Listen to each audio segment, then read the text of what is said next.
Hello friends, আজ আমি শেখাবো আপনাদের নিজামি দম চিকেন। দুর্দান্ত এই রেসিপিটি আপনারা একবার অবশ্যই বাড়িতে ট্রাই করে দেখতে পারেন। দুর্দান্ত অসাধারণ লাগবে খেতে, কথা দিচ্ছি। এবং চ্যানেলটি অবশ্যই সাবস্ক্রাইব করে রাখবেন। আমার চ্যানেলের নাম ওয়ান্ডার কুকিং উইথ প্রসূন।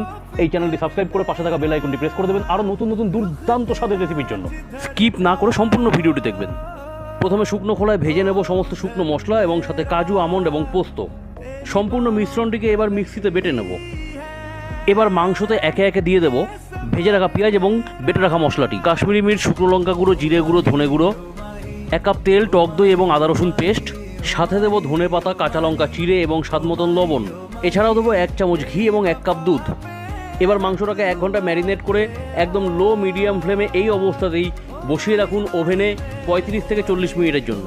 আমার রেসিপি ভালো লাগলে অবশ্যই চ্যানেলটি সাবস্ক্রাইব করে রাখুন এবং পাশে থাকা বেল আইকনটি প্রেস করে দিন নোটিফিকেশনের জন্য। সবশেষে 1 চামচ গরম মশলা দিয়ে নামিয়ে নিয়ে একদম গরম গরম পরিবেশন